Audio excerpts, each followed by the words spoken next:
dry pour. It's all dry poured right here. It's all gorgeous. Look at this, man. Some of you know, the enforcers, they're like, hey man, why ain't you showed that slab? Yeah, it's been a month, man. It's all cracked, isn't it? There it is. I haven't showed it because I kept it covered up so I wouldn't trash it.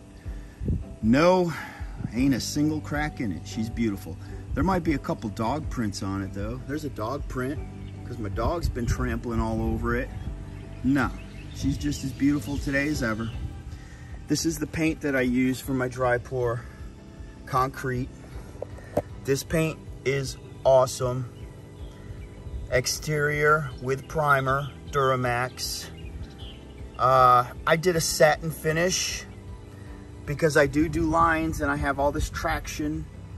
If you have traction like I do, you can do the satin finish and you're not gonna slip and break your butt. Easy to clean. All you do is hose this off at night and it looks this good. You might have a dog print or two. They come off. Next, I did this brick only a couple days ago. I was walking on the brick 48 hours later, guys. 48 hours later. This whole thingamajig probably would have cost me $2,000 had I hired a pro to do this. They'd have charged me $2 grand in labor. Today's rates, you know it. Real brick. I had a brick house. We've got a brick house. When they build brick houses, they got a ton of brick left over, right? They leave it on the property.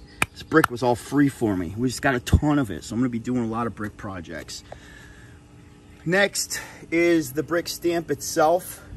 Why I don't just do it in concrete. Why I do it in mortar. I want you to look at it. Look at the texture. You won't be able to hold your stamp in concrete and have it come out this good. You can try it. You can't stamp it in just concrete. Now, why do I use the $20 mortar? I use the more expensive mortar because I want this quality of work. All right? And it's a 6,000 pound integrity. And this is never going to see 6,000 pounds. So that's why I use the more expensive mortar. That's in from here down. Now, remember, from here, from about there down is concrete. It's all concrete. Only from here up is mortar. And it's there to take on the brick stamp. And it looks that good. You're walking on it 48 hours later.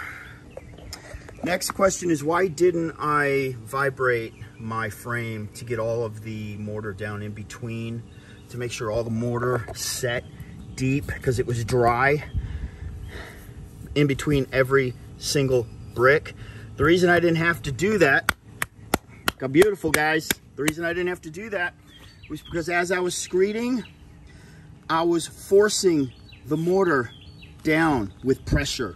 I was applying pressure on between every brick, which you're gonna have to do the same thing. You just apply pressure, let the mortar do its thing. Okay, when you come back and you wet the mortar, and you make sure you do a super saturation like I did, look at that. It's like you didn't even set it dry. It's like you did it by the standards, you know, wet mix. That's a dry mix, came out perfect. The other question was, leveling your brick is really easy, because as long as your frame is level on both sides, y'all, your brick's gonna be level. Just make sure your frame's level. And then level your brick with your screed. The screed will be on the left and the right side of the frame. You then go through and level all your brick. This isn't going anywhere. I put a piece of rebar in each corner. There's a rebar in that corner, corner, corner, corner. Same with this step. Piece of rebar, rebar, rebar, rebar. Reason being is because we're on a hill. I don't want these stairs going anywhere. I laid my concrete, I then stamped the rebar through the concrete. So some of the concrete went into the ground with the stamp. It followed it in. And that's how you end up with a structure that's not gonna go anywhere. Superior job.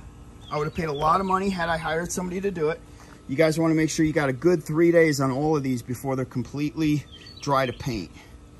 3 days later, you can come back and start painting everything after she's completely dry. I only waited 3 days on this puppy.